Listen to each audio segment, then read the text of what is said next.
अस्सलामुअलैकुम, my name is Roshni Rauf and welcome to my class.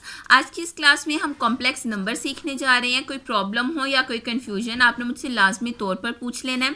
Complex numbers के नाम से आपको लग रहा होगा कि ये बहुत ही कोई मुश्किल चीज़ है, बिकॉज कॉम्प्लेक्स का मतलब होता है पेचीदा या फिर डिफ़िकल्ट या फिर मुश्किल। तो आपने बिल्कुल भी परेशान नहीं होना, कॉम्प्लेक्स नंबर बहुत ही ईजी हैं। इंशाल्लाह आपको बहुत अच्छे से समझ में आ जाएंगे। आज क्योंकि इंट्रोडक्शन की क्लास है, कतई तौर पर किसी ने भी वीडियो को स्किप नहीं करना। स्टेप बाय स्टेप एक स्टेप करके आपने इस वीडियो को देखना है ताकि आपको अच्छी तरह से कॉम्प्लेक्स नंबर्स जो है वो समझ में आ जाए। ठीक हो गया। इंट्रोडक्शन की वीडियो कभी भी स्किप नहीं करते। अगर आप कोई चीज़ समझना चाहते हो ना, यानी कि कोई कॉन्सेप्ट समझना चाहते हो, तो चाहे क्वेश्चंस जब मैं सॉल्व करवा रही होती हूँ तब आप एक दो क्वेश्चन स्किप कर दो, बट जब मैं इंट्रोडक्शन करवाती हूँ ना, तो इंट्रोडक्शन की वीडियो को आप अच्छी तरह से देखा करो, क्योंकि अगर आप देखोगे नहीं तो इसका मतलब ये है कि आपको नेक्स्ट जितना भी मैं क्वेश्चन करवाती रहूँ, जब तक कॉन्सेप्ट नहीं क्लियर आप कुछ नहीं कर सकते।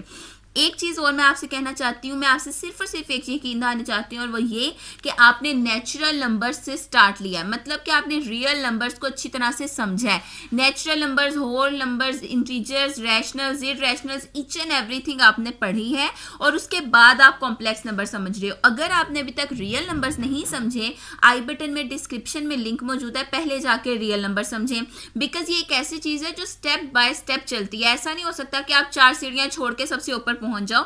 इसकी रीजन ये, जब तक आप नेचुरल नंबर नहीं समझोगे, होल नंबर नहीं समझोगे, रैशनल नहीं समझोगे, इरैशनल नहीं समझोगे, कॉम्प्लेक्स का आपको कुछ नहीं समझ में आने वाला। सो बेटर है कि आप यहाँ पर टाइम वेस्ट करने की बजाय पहले जाके उनको समझ लो, क्योंकि बहुत ईजी है। ज़्यादा से ज़्यादा 1-2 लेक्चर की वो होंगे कामयाब, ज़्यादा से ज़्यादा आप वो पहले देख लो, उसके बाद ये क्लास ले लो तो आपके लिए ज़्यादा बेटर है। ये एक सजेशन है, इसको ज़रूर फॉलो कीजिएगा।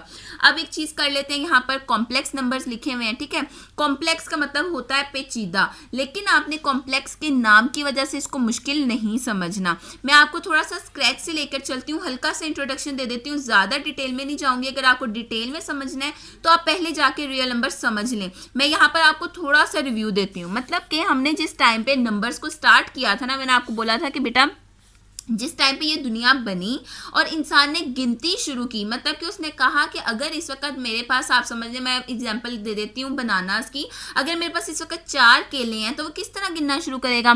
उसने गिनना शुरू किया 1 2 3 4। ठीक हो गया। उसने कहा मेरे पास 4 केले हैं। कैसे? 1 2 3 4। और कुदरती तौर पर इंसान जब गिनता है ना तो 1 से ही शुरू करता है। आप अगर फॉर एग्जांपल आपके सामने 2 पेन पड़े हैं ना, तो आप गिनोगे 1 2। कोई भी ऐसे नहीं गिनेगा 0 1 2, ऐसा ही है। सो नेचुरली इंसान जब गिनती करता है तो शुरू करता है 1 से। दैट्स वाई ऐसे नंबर्स को हम बोलते हैं नेचुरल नंबर्स। ठीक हो गया। With the passage of time, जैसे जैसे वक्त गुजरता गया, इंसान ने महसूस किया कि अगर मेरे पास 4 केले हैं, मैंने लिख दिया 4, अगर मैं चारों के चारों खा लूं, या फिर वो 4 केले मैं किसी को दे दूं, या फिर कुछ भी ऐसा हो कि मेरे पास वो 4 के 4 केले मौजूद ही ना रहे, तो फिर मैं क्या कहूँगा कि मेरे पास कितने केले हैं, या फिर मेरे पास क्या बाकी बच गया। सो इस चीज को रिप्रेजेंट करने के लिए इन्वेंशन हुई जीरो की। मतलब कि अगर आपके पास कुछ भी मौजूद नहीं है तो आप क्या लिखते हो? आप लिखते हो 0। और ऐसे नंबर्स को नाम दे दिया गया होल नंबर्स का। होल का मतलब होता है मुकम्मल, क्योंकि एट दैट पॉइंट उन लोगों को लगा कि हमने अब नंबर्स को मुकम्मल कर लिया, हमने 0 ऐड कर दिया। अगर हमारे पास कुछ होगा तो हम कहेंगे 1 2 3 4 5 6, अगर नहीं होगा तो हम कह देंगे 0। इसका मतलब है हमारे नंबर्स पूरे हैं, हमारे नंबर्स होल हो चुके। But with the passage of time इस चीज की इन्वेंशन की गई कि अगर आपके पास, मतलब कि 0 तो आ गया, बट जो नेगेटिव नंबर्स हैं वो कैसे रिप्रेजेंट किए जाएंगे। सो इस वजह से उस टाइम पे इन्वेंशन हुई -1 -2, और इस तरफ 0 1 2 और 3 4 5 6 एज इट इज रहे, और इनको नाम दे दिया गया इंटीजर्स का। इन शॉर्ट, जैसे जैसे वक्त के साथ साथ इंसान को जिस चीज की जरूरत महसूस हुई उसने वो ईजाद की, because necessity is the mother of invention. जैसे जैसे आपको जिस जिस चीज़ की ज़रूरत पड़ती है, आप वैसे वैसे उस चीज़ को इन्वेंट करते चले जाते हो। इसी वजह से मैं भी आपसे यही बोल रही हूँ कि स्टेप बाय स्टेप ये काम हुआ है। ऐसा नहीं है कि एक दिन कोई एक मैथमेटिशियन बैठा उसने सारे नंबर्स इन्वेंट कर दिए। पहले उसने नेचुरल देखे, फिर कुछ टाइम बाद होल इन्वेंट हुए, फिर इंटीजर्स इन्वेंट हुए। तो आपको भी बेस से स्टार्ट लेना करना चाहिए, आपको भी सबसे पहले जाके नेचुरल नंबर सीखने चाहिए। क्लियर है? अब फॉर एग्जांपल अब मैं थोड़ा सा स्किप करती हूँ, सेंटर में कंपोजिट नंबर्स हैं, प्राइम नंबर्स हैं, रैशनल्स हैं, इरैशनल्स हैं। मैं इन शॉर्ट आपको ये बताती हूँ, सारे नंबर्स जब इन्वेंट हो गए तो हमने बोला कि इनको बोलेंगे set of rational numbers plus set of irrational numbers. Rational numbers आप अच्छी तरह से जानते हैं, natural, whole, integers, prime, composite तमाम तर रैशनल में आते हैं। इरेशनल के अंदर तमाम तर वो नंबर्स आते हैं जो पी ओवर क्यू की फॉर्म में नहीं लिखे जा सकते, और इन दोनों को मिलाकर हम बोलते हैं ये बन गए सेट ऑफ रियल नंबर्स। आज तक हमारा जितना कॉन्सेप्ट था वो इतना ही महदूद है, मतलब कि हमने जितने नंबर्स पढ़े ना वो रियल नंबर्स तक ही हैं, इससे ज़्यादा हमने कुछ नहीं पढ़ा। अब चलते हैं एक स्टेप आगे। फॉर एग्जाम्पल अगर आपके पास यहाँ पर मौजूद है, आप अंडर रूट वाली वैल्यूज भी लिख सकते हो, आप 1 ओवर के मतलब के फ्रैक्शन वाली वैल्यूज लिख सकते हो, नेगेटिव्स लिख सकते हो, जीरो लिख सकते हो, पॉजिटिव्स लिख सकते हो। बट फॉर एग्जाम्पल अगर कोई आपसे बोले कि भाई मुझे इसका सोल्यूशन दो अंडर रूट -2, तो आप इसको फाइंड आउट नहीं कर सकते, बिकॉज इतने पार्ट के अंदर अभी तक स्क्वायर रूट के अंदर नेगेटिव वैल्यू इन्वेंट ही नहीं हुई। अगर इतने पार्ट को देखा जाए ना, मतलब कि हम समझिए हम रियल नंबर्स तक इन्वेंशन कर चुके हैं, तो हमने इन रियल नंबर्स तक अंडर रूट -2 मतलब कि अंडर रूट के अंदर माइनस जो है उसको अभी तक हमने देखा ही नहीं, समझा ही नहीं। इस वजह से हम इसको जो है वो सॉल्व नहीं कर सकते। मतलब कि अब एक और ज़रूरत आन पड़ी है कि हम एक और चीज़ को इन्वेंट करें। अब इस चीज़ को समझिएगा, आप कहेंगे कि मैम ये क्या पहाड़ से आ गया, मतलब कि आसमान से टपका के अंडर रूट -2, ये आया कहाँ से? किसी ने कहीं कोई ना कोई वैल्यू तो फाइंड आउट की होगी ना, तब उसके पास अंडर रूट -2 आया होगा। तो बेटा आपने क्लास 10th में ना क्वाड्रेटिक इक्वेशंस पढ़ी थी, ठीक है? उसके अंदर क्या होता था कि आपके पास एक इक्वेशन दी होती थी और आपको x की वैल्यू फाइंड आउट करके सॉल्यूशन सेट निकालना था। सो सॉल्यूशन सेट बेसिकली किस चीज को बोला जाता है? सॉल्यूशन सेट बोला जाता है एक ऐसी वैल्यू को जिसको आप क्वेश्चन में वापस पुट कर दो तो लेफ्ट हैंड साइड और राइट हैंड साइड इक्वल आ जाए, इक्वेशन हो जाए सेटिस्फाई। अब अगर इस पार्ट की बात की जाए जो मैंने आपके सामने लिखा है, आपको नजर आ रहा है x square is equal to -1। अब स्क्वायर बेसिकली स्क्वायर का मतलब क्या है? स्क्वायर का मतलब ये है दो वैल्यूज अगर उसका स्क्वायर ले रहे हो, चाहे अब वो पॉजिटिव नंबर्स को आप आपस में मल्टीप्लाई करवा रहे हो या नेगेटिव नंबर्स को आप आपस में मल्टीप्लाई करवा रहे हो, दोनों सूरतों में आंसर तो पॉजिटिव ही आएगा, आंसर नेगेटिव आ ही नहीं सकता। ये हमारा रूल है। मतलब कि -2 multiply by -2 answer is 4, -1 multiply bye -1 answer is 1। It is not -1 और -4। दैट्स वाई एक तो यहीं पर हमारा जो है ना वो रूल ब्रेक हुआ। हमने कहा यार ये तो स्क्वायर है बट इसके साथ माइनस आ रहा है। दूसरे नंबर पे एक और स्टेप चले आगे जाते हैं, क्योंकि हम क्या करते हैं, हम लेते हैं स्क्वायर रूट। हमने स्क्वायर रूट ले लिया, हमने कहा चलो एक स्टेप और करके देखते हैं, हो सकता है ये सोल्व हो ही जाए। स्क्वायर रूट के साथ कट गया और इस साइड पे आ गया स्क्वायर रूट -1। अब जब ये वैल्यू आई ना तो हमने देखा कि हमने आज तक स्क्वायर रूट के अंदर -1 कभी देखा ही नहीं, कभी सोल्व ही नहीं किया, कभी इसकी वैल्यू फाइंड आउट ही नहीं की। अब क्या करें, क्योंकि अब तो हम फंस गए। अब तो हमारे पास ये वैल्यू आ गई है जिसको हम जानते ही नहीं, आज तक हमने कभी की नहीं है। ये आप कैलकुलेटर पे लिख कर देखें, आपको आंसर नहीं मिलेगा। इसका मतलब ये हुआ कि अब एक नए नंबर की ज़रूरत पड़ गई। ऑलरेडी इतने नंबर्स इन्वेंट हो चुके हैं, अब इस नंबर का क्या किया जाए।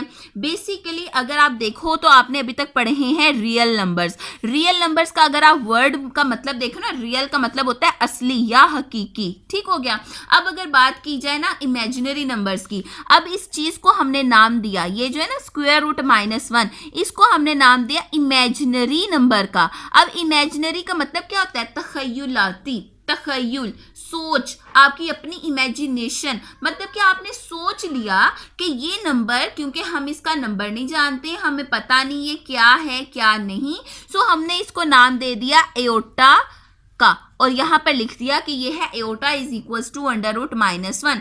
एक और चीज आपको क्लियर कर दूं, हम इसको x के इक्वल क्यों नहीं रख सकते?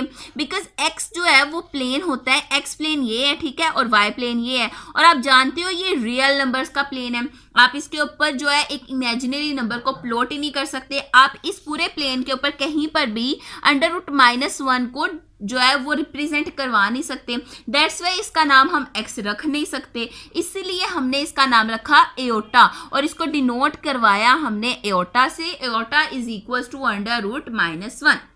क्लियर है? यहाँ तक कोई प्रॉब्लम है, कोई कंफ्यूजन है, अभी के अभी कमेंट सेक्शन में कमेंट करें, तभी आगे वीडियो देखिएगा, वरना मत देखिएगा।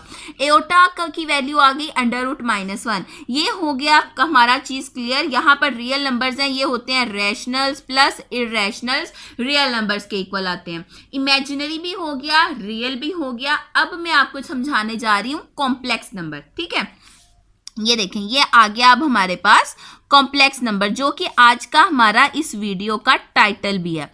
कॉम्प्लेक्स नंबर बेसिकली बोला जाएगा एक ऐसे नंबर को जिसके अंदर रियल नंबर्स भी मौजूद हों, ठीक है, और इमेजिनरी नंबर्स भी मौजूद हों। मतलब कि इमेजिनरी और रियल नंबर को अगर आप इकट्ठा करके लिख दो तो उसको आप बोलोगे कॉम्प्लेक्स नंबर। आपको यहाँ पर एक करके दिखाती हूँ। फॉर एग्जाम्पल, अगर आपके पास लिखा है a+b एओटा, ठीक है, अब ये a जो है ना, ये रियल नंबर है, इस चीज को समझ लीजिए। ये b भी एक रियल नंबर है, ठीक हो गया, और ये जो एओटा है ये एक इमेजिनरी नंबर है। अब आप बोलोगे कि मैम इसमें से फिर रियल को अलहदा करें, इमेजिनरी को अलहदा करें, ये बहुत कंफ्यूजिंग हो गया। तो आपने परेशान नहीं होना, मैं आपको क्लियर कर देती हूँ अभी। फॉर एग्जांपल, ये आपका एक एमसीक्यूज भी है और मोस्ट इंपॉर्टेंट एमसीक्यूज है, इसको आपने नोट कर लेना है कि अगर आप एक रियल नंबर को और एक इमेजिनरी नंबर को मल्टीप्लाई करवाते हो तो रिजल्ट के तौर पर एक इमेजिनरी नंबर ही आता है। मतलब कि अगर आप रियल नंबर और इमेजिनरी नंबर को आपस में मल्टीप्लाई करवा दो तो एज अ रिजल्ट जो आपके पास आएगा वो भी एक इमेजिनरी नंबर ही होगा। The product of a real number and iota, the product of a real number and iota is also an imaginary number. So आपने कंफ्यूज नहीं होना, आप इसको पूरे को बोल दो कि क्योंकि ये रियल और इमेजिनरी मल्टीप्लाई हो रहे हैं, सो इन शॉर्ट ये एक इमेजिनरी नंबर ही है। क्लियर हो गया? और ये हो गया हमारा कॉम्प्लेक्स नंबर। इतनी इजी सी बात थी कि सिर्फ और सिर्फ रियल नंबर और इमेजिनरी नंबर को इकट्ठा करके लिख दिया तो बन गया हमारा कॉम्प्लेक्स नंबर। यहाँ तक कोई प्रॉब्लम हो, कोई कंफ्यूजन हो, कमेंट सेक्शन में ज़रूर पूछिएगा ताकि मैं इसका जवाब दे सकूं। अब फॉर एग्जांपल मैं आपके साथ 2-4 एग्जांपल्स यहाँ पर शेयर करती हूँ। अगर आपके पास लिखा हो √-2 या √-7, ठीक है, या फिर फॉर एग्जांपल -11/2 स्क्वायर रूट, ठीक है, ऐसी अगर फॉर एग्जांपल 4-5 वैल्यूज आप समझ लो तो आप कहोगे कि मैम अब इसको हम एओटा में किस तरह से कन्वर्ट करें। ठीक है, मतलब कि आपको इतना तो पता है कि एओटा की वैल्यू -1 के इक्वल होती है, बट यहाँ पर अब -2 है, -7 है, -11/2 है, कैसे करेंगे ये क्लियर करने जा रही हूँ। ये देखिए, अगर आपके पास स्क्वायर रूट -2 लिखा है ना तो आप इसको ऐसे भी लिख सकते हो, -1 मल्टीप्लाई बाय 2 और ऊपर स्क्वायर रूट। ठीक हो गया। अब हम इनको अलग-अलग कर देते हैं, मतलब कि square root -1 multiply by square root 2, मतलब कि -1 अलहदा हो गया और स्क्वायर रूट 2 जो है वो अलहदा हो गया। अब अगर देखा जाए तो ये स्क्वायर रूट -1 की वैल्यू होती है एओटा और स्क्वायर रूट जो है वो एज इट इज आ जाएगा, मतलब कि ये हो गया स्क्वायर रूट 2 एओटा। क्लियर? मैं इसी लाइन पे जो है ना इसको एडजस्ट करने की कोशिश कर रही हूँ कि नेक्स्ट पर जाऊंगी तो आप थोड़ा कंफ्यूज हो जाओगे। अब ये आ गया स्क्वायर रूट -7, इसको भी सेम ऐसे ही करेंगे, मतलब कि -1 7 -7, तो हमने इसको 2 वैल्यूज में पहले तब्दील किया, उसके बाद -1 का स्क्वायर रूट अलहदा किया और 7 का स्क्वायर रूट अलहदा किया। अब ये हो गई एओटा की वैल्यू और ये हो गई square root 7 as it is. So यहाँ पर आ जाएगा स्क्वायर रूट 7 एओटा। इसी तरह इसको भी सॉल्व कर लेते हैं, -1 अलहदा हो जाएगा, 11/2 जो है वो अलहदा हो जाएगा, स्क्वायर रूट्स दोनों के साथ आ जाएंगे और आंसर आ जाएगा हमारे पास स्क्वायर रूट 11/2 एओटा। क्लियर हो गया? अब आपको imaginary numbers, real numbers, complex numbers, इन 3 चीज़ों में डिफरेंस करना आ जाना चाहिए। मतलब कि बहुत से स्टूडेंट्स होते हैं उनको इस चीज़ का आइडिया ही नहीं है कि अगर आपके पास जस्ट ये लिखा है ना स्क्वायर रूट 7 एओटा तो ये एक इमेजिनरी नंबर है, वो इसको भी देख के कह रहे होते हैं मैम ये कॉम्प्लेक्स नंबर है, ये कॉम्प्लेक्स नंबर है। फॉर एग्जाम्पल अगर मैं अब यहाँ पर आपके सामने ना 3 एग्जाम्पल्स लिख देती हूँ। सबसे पहली एग्जाम्पल आप समझ लो रियल नंबर की है, ठीक है। दूसरी एग्जाम्पल आपके पास मैं लिख देती हूँ दूसरी एग्जाम्पल मैं आपके पास लिख देती हूँ यहाँ पर किस चीज़ की, इमेजिनरी नंबर की। और तीसरी एग्जाम्पल मैं आपके पास लिख देती हूँ कॉम्प्लेक्स नंबर की। मुझे उम्मीद है कि अब आपको क्लियर हो रहा होगा। ये एक रियल नंबर है, बिकॉज ये जो है ये एक नेचुरल नंबर है, आप इसको नंबर लाइन के ऊपर डिनोट कर सकते हो। ये हमारे रियल नंबर्स के सेट में रैशनल नंबर्स के अंदर मौजूद है।